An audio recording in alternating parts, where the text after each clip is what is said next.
Hey everyone, and a very, very Merry Christmas to you.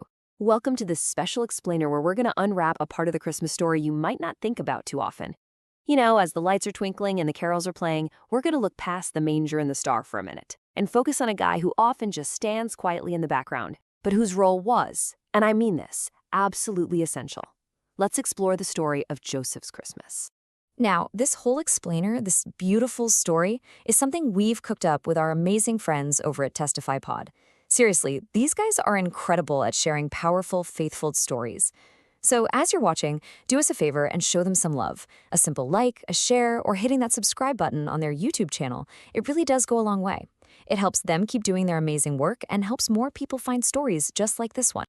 All right, I want to start with a question for you. Just think about it for a second. When you picture that classic nativity scene, you've got baby Jesus, you've got his mother Mary, who's next? Who do you think is the most crucial person in that whole scene?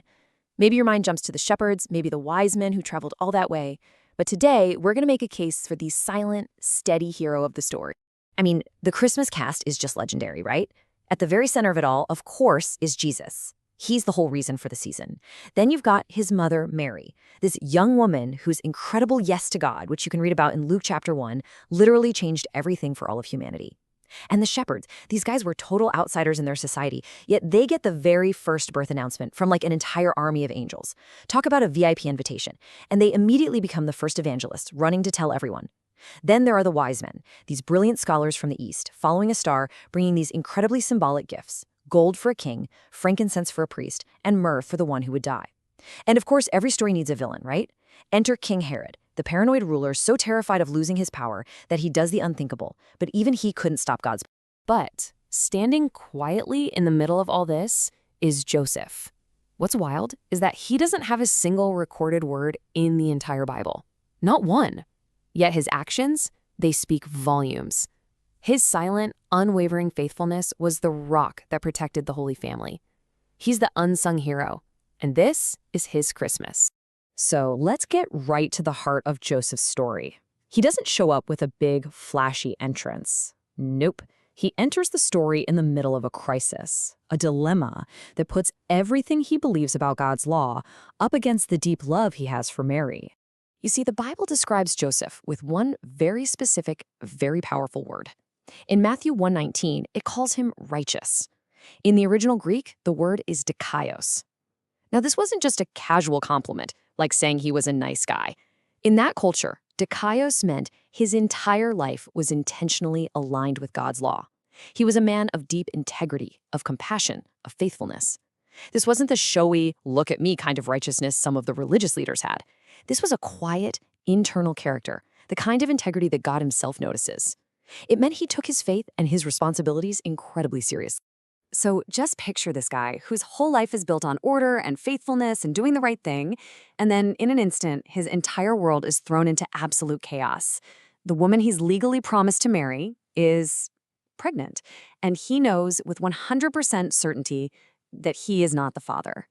Now, a betrothal back then was as binding as a marriage, so in his eyes and in the eyes of everyone they knew, this looked like the ultimate betrayal. He's smack in the middle of a massive public scandal, and I can only imagine just a crushing private heartbreak. And this is where we see his true character. On one hand, the law he revered in Deuteronomy chapter 22 was pretty clear. The punishment for what this looked like could be public humiliation or even worse. Every tradition, every cultural expectation, probably his own wounded pride, was screaming at him to expose her. But then there was his heart, that dikaios nature, that righteousness. It wasn't just about rules, it was full of mercy. So instead of demanding public justice, he chose private kindness. He decides to separate from her quietly, to protect her from disgrace. This moment shows us everything. True righteousness isn't about being harsh, it's about being kind when you have every right not to be. And right at that moment, just as he's made this incredibly compassionate decision, God steps in. An angel shows up in a dream and completely pulls back the curtain. What looked like a scandal was actually a miracle. What looked like betrayal was prophecy being fulfilled. God reframed the entire situation, inviting Joseph into the story. And notice how the angel starts, Joseph, son of David. It's a powerful reminder of his royal lineage, a detail that was absolutely crucial for the coming Messiah. This moment, this dream, it kicks off what becomes the single most defining quality of Joseph's life, his radical, unquestioning obedience. See, he didn't just hear from God and think about it, he heard and he acted. Instantly. Every single time. It literally became the rhythm of his life. I love how the Bible puts it. It says Joseph woke up and did as the angel of the Lord commanded him. That's it. End of story. There's no record of him asking for a second opinion, no demanding more proof, no wrestling with it for a week. His obedience was immediate, it was quiet, and it was complete. That is a kind of faith that trusts God more than your own understanding, more than your reputation, more than your own plans for your life. It's the kind of faith that made him the perfect man for this impossible job. And this wasn't just a one-and-done thing. It became his pattern. First, he wakes up and takes Mary as his wife, choosing God's plan over what everyone in town would think. Then, another dream, an angel warns him Herod is coming to kill the child. So what does he do? He gets up in the middle of the night and flees to Egypt with his young family. Later, when it's safe, an angel tells him to return. He does. And then, after another warning in a dream, he settles his family in Galilee. 4 dreams, 4 commands, 4 immediate acts of obedience. Every time God spoke, Joseph moved. This verse from Psalms, it's basically Joseph's biography. God didn't give him the whole blueprint. There was no 5-year plan. God just gave him a lamp, just enough light for the very next step. Take Mary as your wife. Okay, now flee to Egypt. Got it. Now go back home. On my way. He walked by faith, not by sight, trusting the one giving the commands, even when the path ahead was totally dark. And through this quiet, steady obedience, Joseph became the guardian of the Messiah. He protected Jesus from Herod's insane violence. He endured life as a refugee in a foreign country. He was the family's spiritual compass, always listening for God's whispers. But his job didn't stop there. For 30 years, think about that, 3 decades, Joseph was just dad.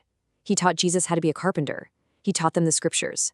And as Luke chapter 2 tells us, he faithfully took his family to Jerusalem for the Passover festival every single year. He was building the foundation for Jesus' earthly life.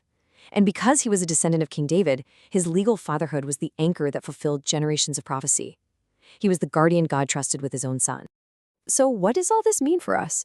What can this quiet carpenter's story teach us, especially at Christmas? Well, Joseph's legacy is just huge, and it gives us a really powerful model for how to live our own lives of faith. When you boil it down, Joseph's Christmas teaches us so much. He teaches us to trust God when we have no idea what's coming next. He shows us that real love chooses mercy over judgment every time. He models this incredible obedience that doesn't need a round of applause or a bunch of likes on social media. His life screams at us to value God's voice way more than the noise of public opinion. And this leads to what you could call the theology of a quiet man. Get this.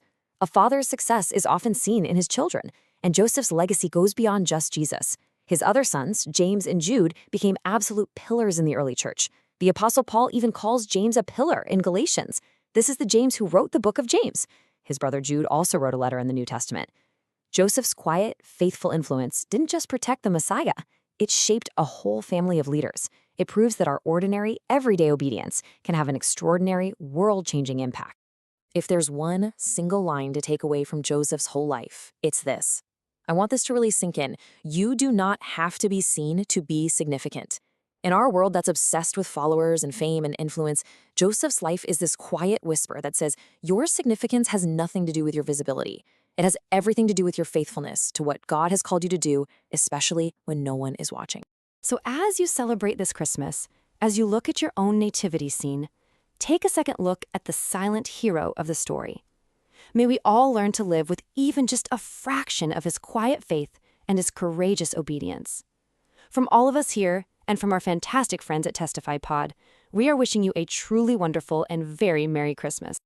And one last time, if this story touched your heart, please pass it on. Like it, share it with your friends and family, and please make sure you're subscribed to the TestifyPod YouTube channel. They have so many more incredible stories that bring faith to life. Thank you so much for joining us.